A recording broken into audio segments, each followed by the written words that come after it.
Assalamualaikum warahmatullahi wabarakatuh. My name is Ahmad Hamidi, and today I'm going to talk about the morpheme.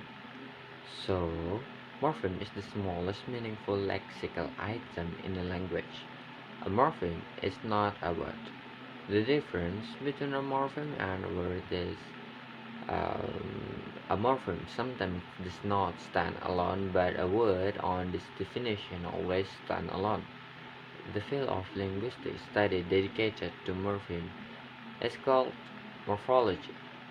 In English, when a morpheme can stand alone, it is because considered a word because it has a meaning of its own, such as the morpheme cat. When it depends on another morpheme to express an idea, it is an affix because it has grammatical functions such as the s in cats to indicate plurality.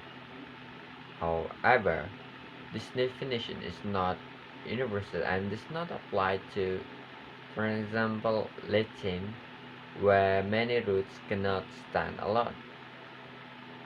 So, for instance, the Latin root king must always be suffixed with a case marker, regs s, regs is, and reg I, for example. For a language like Latin, a root can be defined as the main lexical morpheme of a word. Example, English words have the following morphological analysis. Unbreakable is composed of three morphemes.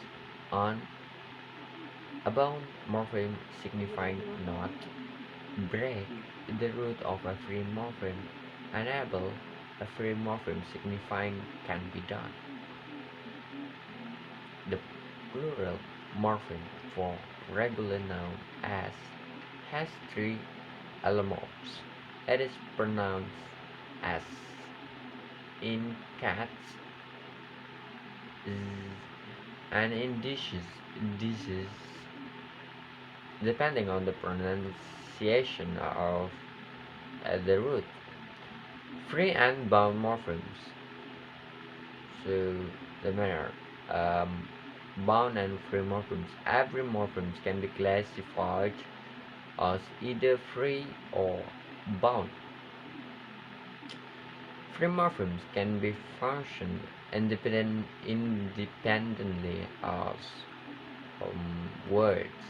An example, town and dog, and can appear with lexemes, town hall or dog house. Bound morphemes appear only as a part of words and always in conjunction with a root and sometimes with another bound morphemes. For an example, an appears only accompanied by another morphemes to form a word. Most bound morphemes in English are affixes, especially prefix and suffix. Examples of suffix are shen, sien, sif, ashen, able, and ing. Bound morphemes are not affixed are called cranberry morphemes. Classification of the bound morphemes.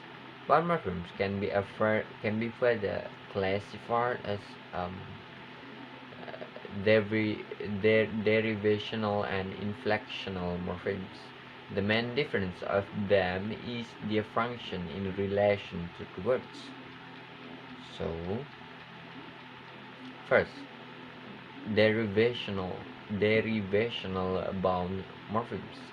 Derivational morphemes, when combined with the root and change the semantic of meaning or the part of speech of the affected word. For an example, in the word happiness, the addition of the bound morpheme ness to the root happy change the word from an adjective happy to a noun happiness. And word unkind. Un function as a derivational morpheme since it inverts the meaning of the root morphemes word kind. Generally, morphemes that affix to a root morpheme a word, a bound of morphemes. Inflectional bound morphemes. Inflectional morphemes modify the tense, aspect, mood, person, or number of a verb or the number, the gender, or the case of a noun, adjective, or pronoun without affecting words, meaning, or class.